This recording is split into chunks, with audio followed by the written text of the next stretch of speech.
listening to Cricket World Radio. And this is Cricket World Around the World.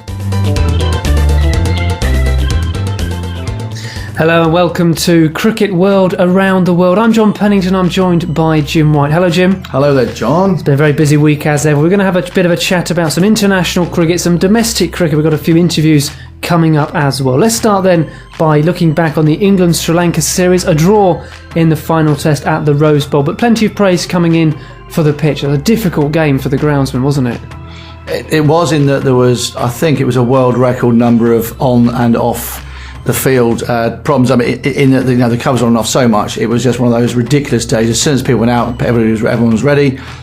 No, sorry, it's raining again. And they did a fantastic job, to be honest with you, because I think, as was said, Kevin Peterson said on Saturday evening, if it hadn't been for the amount of work they put in, we wouldn't have got as much play as we did. So, absolutely brilliant by Nigel Gray and the Hampshire ground staff down there that really did a fantastic job. I think in the end it was always going to be that sort of game where it was, because it was rain affected, we lost some time.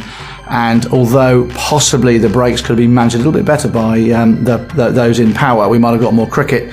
I think the draw was probably going to be the fair result. There wasn't going to be another Cardiff ridiculously 40 minutes where 8 wickets were going to go. And actually both sides struggled to bowl the other side out twice. Now I think that was the key thing. I think, from Kevin and a few other people, best wicket they've played in a long time. And that is great praise, because a few years ago you would remember there was a few little ummings and ahhings about the quality of the Rose Bowl wicket for Test match cricket. Even last year when there was a 2020 game, Somerset was sort of bowled out for 90, Hampshire bowled out for 87. They got good bowling, John, both sides. Well, it wasn't. It was a bit of a poor pitch. They got a penalty for that, but really good that on the big stage that they were given for the Test match, the pitch was an absolute belter. And I think also what was good about it was that you don't want 600 runs per game per team. This game, the bowlers don't. The bowlers don't. Batsmen might.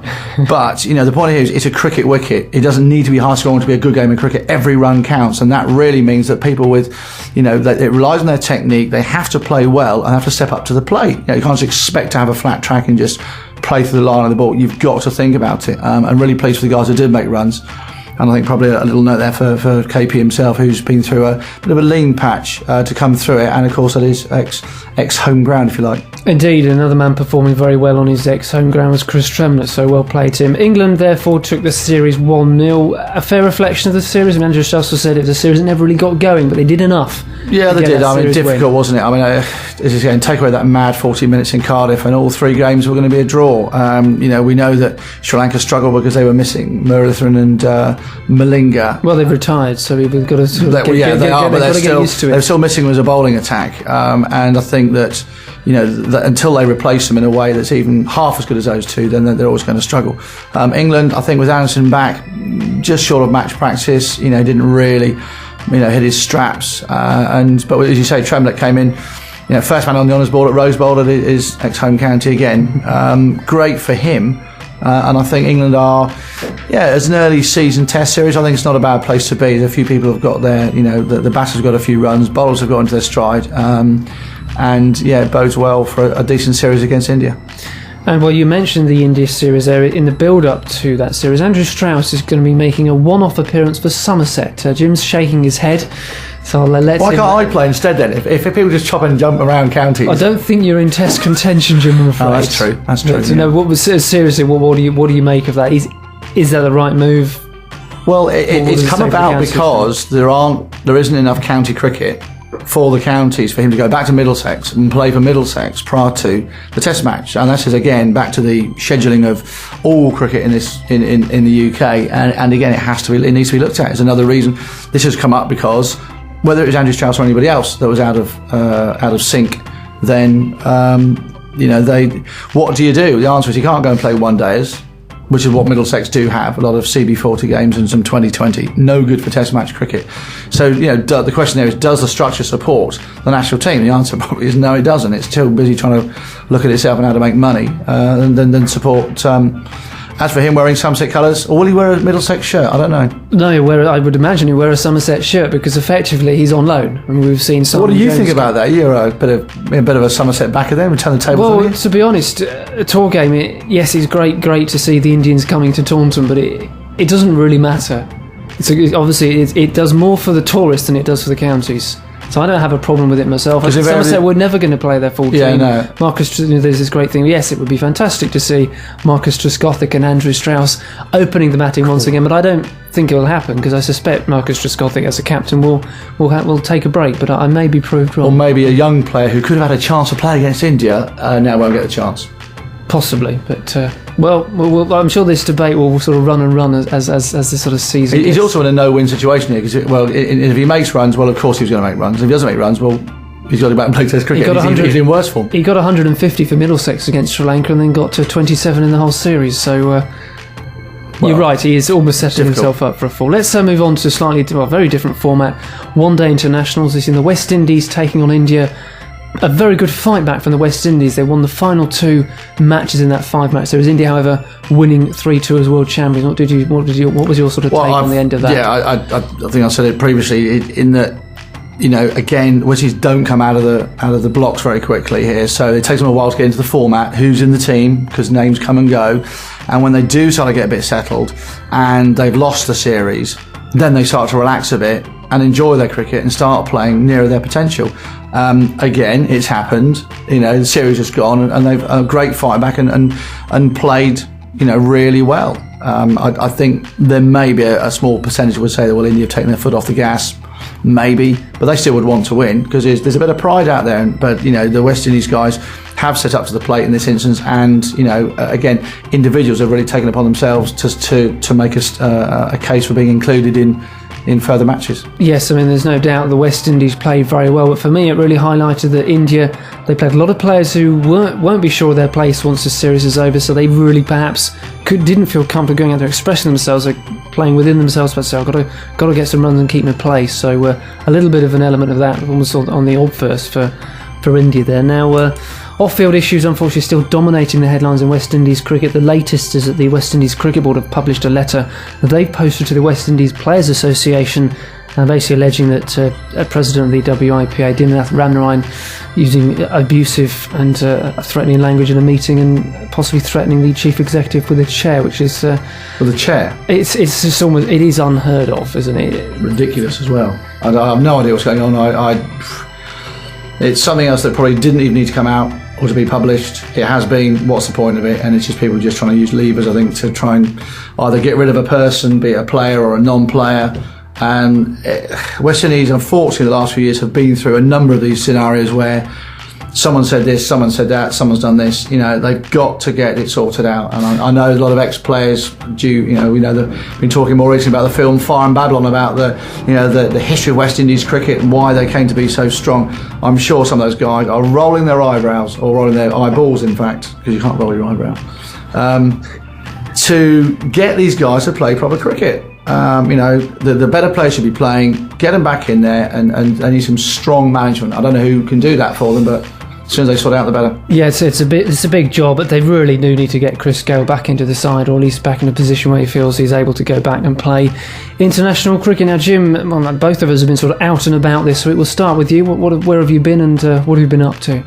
Well, we mentioned the Rose Bowl earlier, England, Sri Lanka. That was a little bit of a trek on the way through there. I thought, well, there's from where we drive, in the middle of the country, Northamptonshire on the way down, 2020 evening, Friday night, perfect. Should be a fantastic game. Of course, it was absolutely teeming it down. And Northampton's having a great season this year, except in 2020, of course, at the top of their CB40 and also the county championship. Well, the bowled Leicestershire out for 48 this week, so obviously they maintained their form. The visit had a good effect on them. Yeah, on the way down to the Rose Bowl, so dropped into Northampton to see what they're up to. And just before we go on to where else I've been, we managed to catch up with Andrew Hall. And it's always disappointing when rain comes to disrupt these sort of games, but 2020 cricket is a great way to keep a season going for some teams, but also to kick-start those others for other teams. No, definitely. With the weather-wise, there's not much we can do, unfortunately.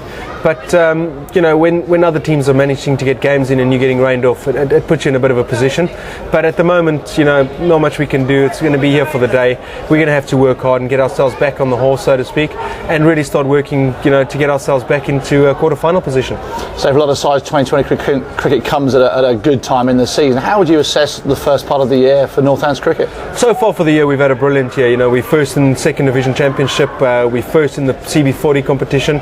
Unfortunately, we haven't had the start to the 2020 that we'd like, but we're showing good progress, and hopefully we can take the next couple of games and take some good momentum into our championship coming up.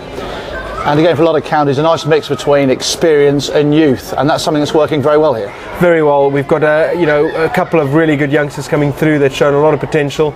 Experienced players are leading the way and making sure that the youngsters can learn off them. So all in all, a very happy changing room and doing well through it. And you say you've been about 4 years yourself. How would you sum up your 4 years? You say good bunch of guys, but it's just all smiles. All smiles. I don't think we've ever had a problem with guys in the changing room. Everybody seems to get along really well with each other. It was probably one of the happiest and easygoing change rooms that I've been in my life, which makes it a lot easier as a captain and as a player. And we're just hoping for really big things from a club perspective, because the last 4 years that I've been here, we've always just been outside of the promotion or making semi-finals places, and hopefully this year could be the year where we actually do something special. 3 forms of cricket. Is it something that you just look at one game at a time and have to sort of refocus every time the format changes, or is it just sort of a mental state just to go from one type to the other? No, for us it's very much that you go game by game and you have to reset your mental focus and how you want to go about your things. You can't just go throughout the season, take it as it comes, because you need to focus and you need to set your goals and your visions and how you want to go about your game.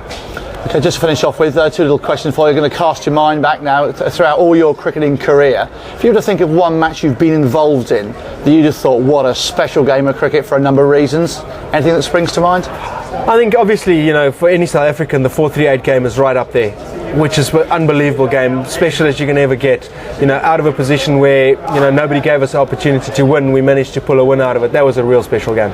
And if you were to hang a hat on one performance you thought, actually that was me on my best day so far, what would it be? I think 2 of them for me. Obviously in the batting is my 163 I got in India and Kanpur when I opened the batting, and in the bowling department I think it was in the World Cup when we played against England when I managed to get 5 for 18.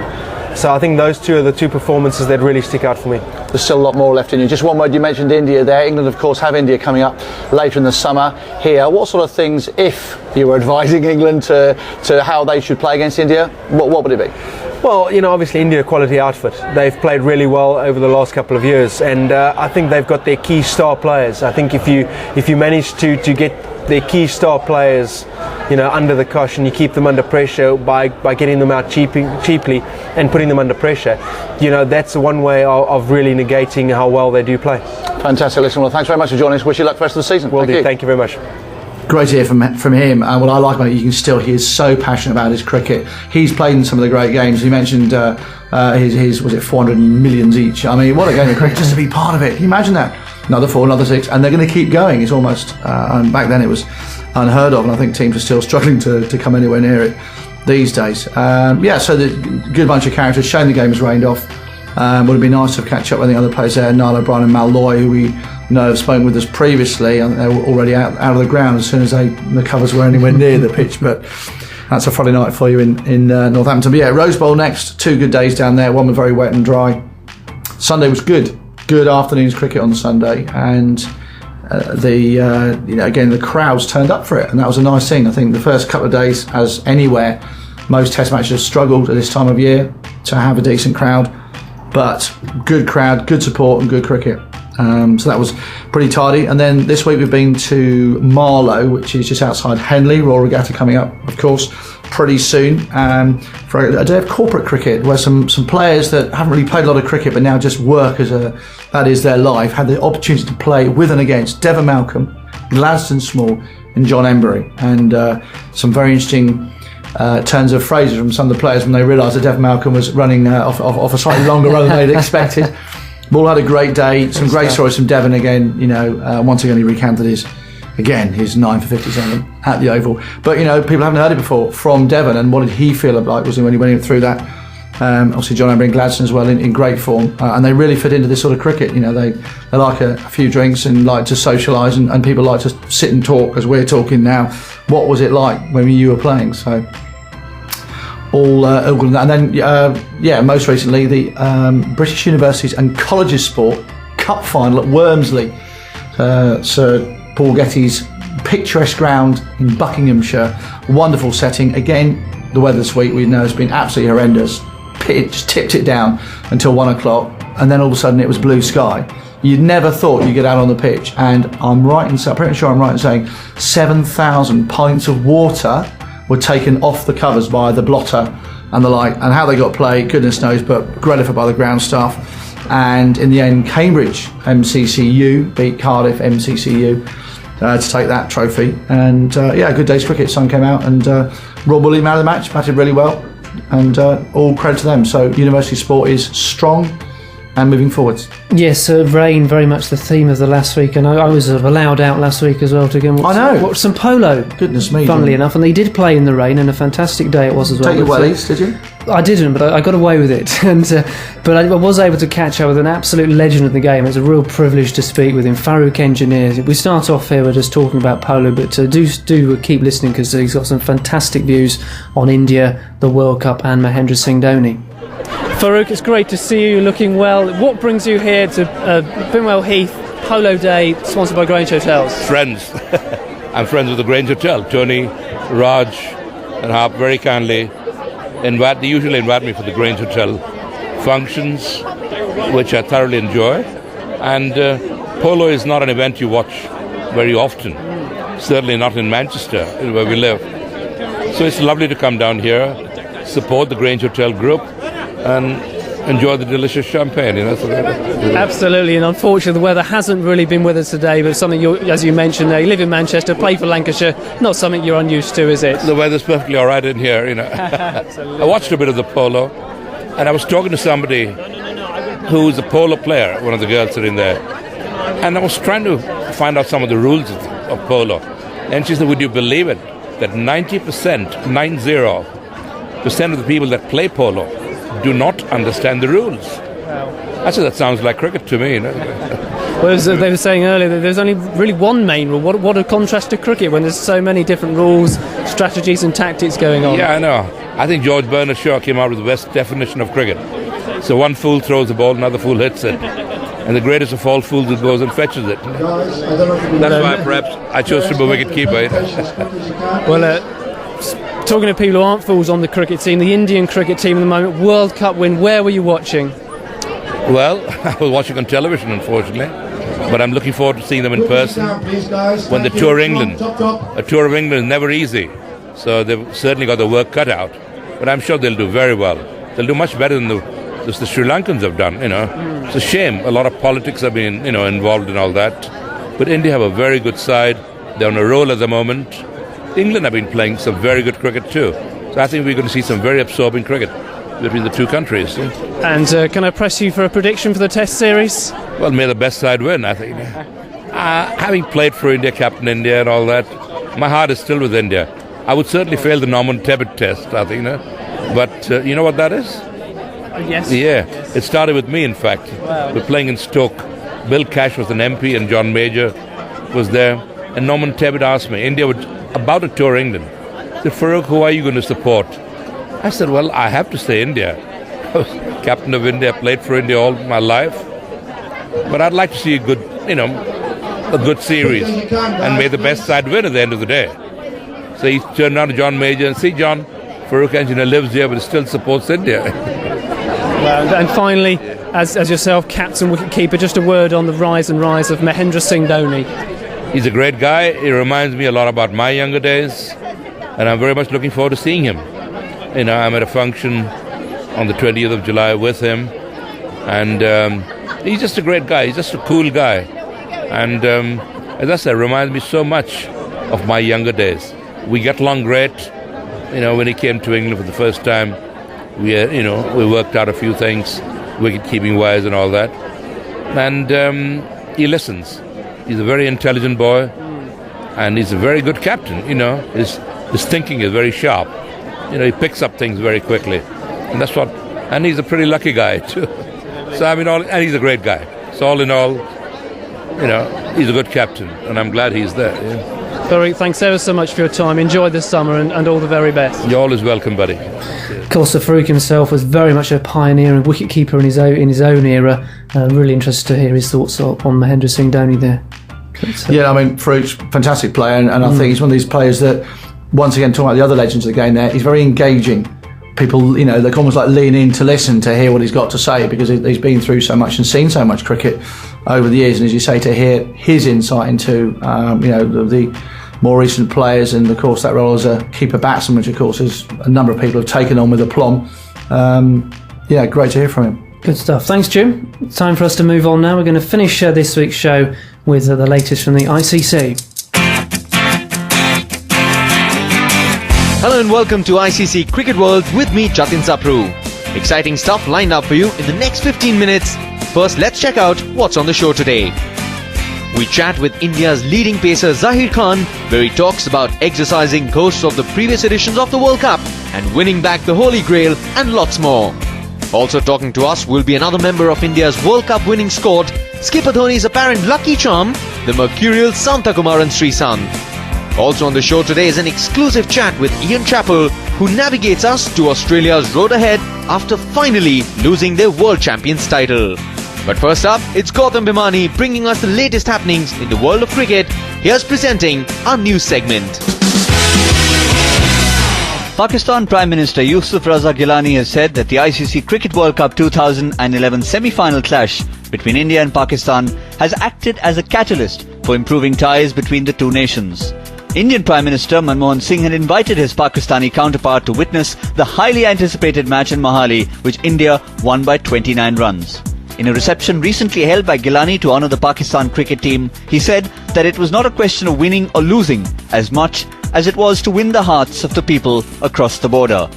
Praising the Pakistan cricket team's performance in the World Cup, Gilani announced a sum of ₹1 million for each player of the team and 5 lakhs for each of the management staff. Meanwhile, as per an order issued by Sri Lanka's Sports Minister Mahinadananda Althugamage, all Lankan players participating in the IPL have been called back home to train for their upcoming tour of England. Althugamage wants Kumar Sangakkara, Mahela Jayawardene, Lashit Malinga and others to put country over the lucrative IPL. He also added that in future, Sri Lankan players can only participate in foreign tournaments if it does not hamper their commitments to the national team. The tour, which starts on the 14th of May with a game against Middlesex, comprises of 3 test matches, 5 ODIs and a one-off 2020 international. The Islanders are also scheduled to play a one-off ODI each against Ireland and Scotland just a day after their final ODI against England on the 9th of July.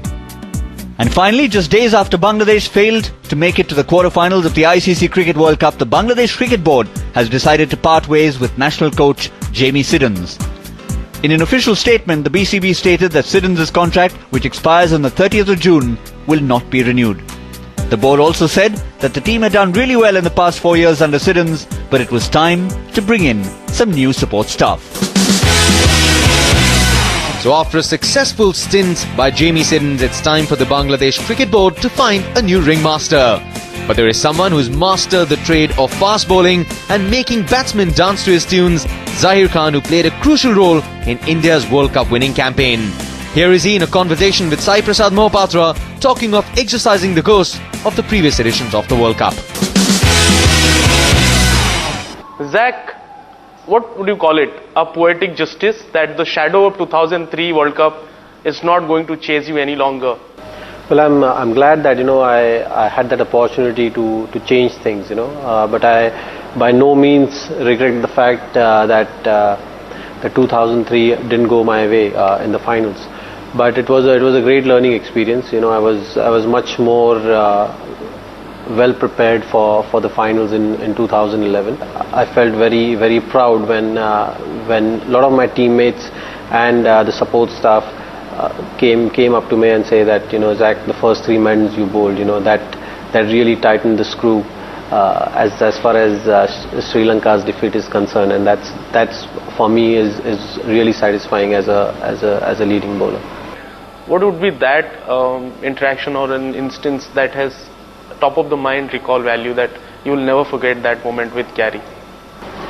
Well, I won't hesitate to say this, that Gary is the only coach who has understood me well. He has given me freedom to express myself. He's understood the kind of space I like to get into, and I like to do certain things differently, and he's kind of given me freedom to achieve that. It's also a culmination of a lot of hard work when you get to the point where you wanted to. There are a lot of people who have attributed their success to a lot of people in their life. Is there anyone special in your life that you would like to attribute? Well, my parents, I think they've sacrificed enough in their lives. It's been amazing. How they've kind of supported me in all the decisions I've made, and that includes all the unorthodox ways also I have to go about my life. Can you say for sure that you were in absolute control of things, that Zaheer Khan is maturing, is basically blossoming to the fullest? Well, I think I gained momentum at the right time. Like before the World Cup, if you look at 6 months prior to the World Cup, I was a bit concerned. My body was not responding the way it should be responding. I was not able to gain that momentum. Leading up to the World Cup, but in time, things fell into place. South Africa, I really needed to play a full series, which I played in South Africa. Just missed one test match. That's what was required for me. And once I played that, I knew that I got what I wanted. I just need to build on this. If I were to ask you, of all the 21 wickets that you took, which one would you put right on the top in the context of that particular match? One was definitely Strauss. It was a game-changing moment there, and I bowled a perfect Yorker there. I was very thrilled with that. The second, I would say Mike Hussey, because on that particular day, Ricky Ponting was playing really well. It was really important from the bowling unit to break that partnership, when Hussey came on to bat. Almost all the eligible bachelor in the team, it was a cut-off date, World Cup, for them to, after that post-which perhaps they were thinking to settle down. That also includes you. So, which way it is headed? As I said, I'm basking in the glory of the World Cup right now. We are the champions. Just enjoying that. Haven't really thought about a lot of things, and as far as the cut-off date or anything that sort concerned, I've never really given it a thought. I'm enjoying my cricket. There are too many responsibilities on me, and let's see how things pan out. And if you're wondering what could be the reason behind the new swanky haircut and the golden streak, rumour mills are rife that perhaps the wedding bells could soon be ringing for Zach. And who could perhaps be dancing on his wedding? Someone who's mastered the art of breakdance could perhaps well be in that ceremony, but for the moment he's happy breaking backs of the opposition with the ball. Sreesanth here in a conversation with Swaroop Kar. Yeah, Sri, what was your first reaction after Dhoni hit that winning six? We actually, the moment he hit the middle of the bat, we knew it's a six, and nothing like winning a World Cup through six, and Dhoni is known for hitting sixes, and we were all excited, and we just ran to the field. I was not even wearing my shoes. I remember going to the podium to get the gold medal without my chapala or shoes. And Sachin broke into tears. How was it to see him in tears? We were all in tears. Yes, obviously. To see Sachin Paji, it was a happy tears and emotional, and it was a big thing for us. We wanted that cup for the last 3 years, and in fact from 2007 we were saying we should win it. And every meeting we had, it was more like when we play the finals in Wankhede Stadium. So everybody knew what we were supposed to do, and we were very emotional, yes. But seeing that happiness in Sachin Paji, and knowing him very personally and as a team member, and that is the only thing which he has never had in his belt. But now nobody in the world can say he's not the best cricketer. In fact, the way I call him is Master of the Universe, Jedi. So I think Jedi has no comparison. So, and he decides what to do. So cricket is equal to Sachin, I think, or Sachin is equal to cricket. So a long gap of 28 years has come to an end, and India finally once again are the world champions. The title, which for the last 3 editions of the World Cup had been attached with the mighty Australians. But now when it's apparent that the Australian domination has come to an end, let's speak to someone who knows a thing or two about the country, former captain Ian Chappell, talking to us about the road ahead. Chupelli, thank you so much for joining us here on ICC Cricket World. It appears to be that Ricky Ponting finally heard what you had to say about him giving up captaincy and Michael Clarke taking over the rebuilding phase. Do you reckon the first few steps taken in Australia's resurrection have been in the correct direction? Well, when you've got basically a new team or you're heading in that direction, there's no point in having an old captain. You've got to have a new captain to go with it. And I think Michael Clarke was the right bloke to take over. He's made a good start, but it's not how you start as a captain. It's how you progress. And I think Michael Clarke has an opportunity to be a good captain. Chupelli, would you say that the kind of role now Ricky Ponting should play is the one that Mahela Jayawardene played with Kumar Sangakkara with the Sri Lanka team, with all the captaincy experience that he's got? He should try and pass on the tricks of the trade to Michael Clarke and make sure that before he retires, Clarke knows just all the tricks about the trade. No, I don't think that at all. I think in fact exactly the opposite. It's Michael Clarke's job now, and he should do it his own way. There's not much point in having Ricky Ponting resign as a captain and then be advising Michael Clarke. I mean, if Michael Clarke wants to know something from Ricky Ponting, he asks him. But pointless having the captain resign, and then you just get more of his style of captaincy if he's dictating the terms. Chupelli, it's been a while in Australia after a captain giving up captaincy, playing under another captain. What kind of a character does it talk about of Ricky Ponting? Well, I mean, he's made the decision, so obviously he's happy with it. Now, he's obviously going to have to test the water. He may find that just being a player, after having all the responsibility of being captain, he might find that a bit dull and boring, and it could be that his interest in going on as a player wanes pretty quickly. But he may go the other way. He may enjoy doing it, just being a player and being a lot more relaxed without the responsibility. But he'll know pretty quickly which way it's going. He won't be able to tell after playing against Bangladesh because it wasn't a very testing series. But you've got Sri Lanka in Sri Lanka, and then you've got South Africa coming up, and those two series will be really strong tests. And I think by the end of perhaps the South African series, Ricky Ponting will know if there's still enough incentive there for him to go on as a player. But he'll know pretty quickly. Thank you, Chupelli, for joining us here on ICC Cricket World. Moving ahead, it's time to find out what's been happening on the rankings chart. Here's Kavyanath with all the latest from the Reliance ICC Test Rankings. In the Reliance ICC Test Championship rankings for batsmen, two legends of the modern game, Sachin Tendulkar and Jacques Kallis, share the top honours with 883 rating points each. Sri Lanka's Kumar Sangakkara is just 1 point behind the Giants and could well be placed on top of the charts when Sri Lanka tour England early next month. With 826 ratings points, England's Jonathan Trott is on 4th spot, followed by teammate Alistair Cook on 5th.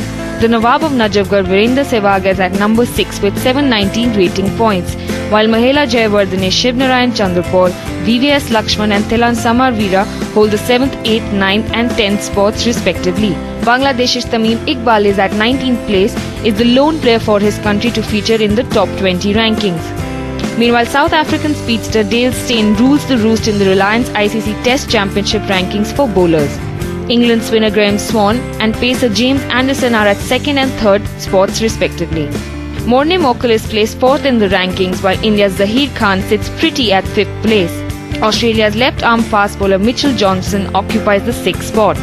India's go-to spinner Harbhajan Singh is stable on 7th place, while Bangladesh's Shakib Al Hasan is close behind at 8th. Former New Zealand skipper Daniel Vittori and England's Stuart Broad own the 9th and 10th spot respectively.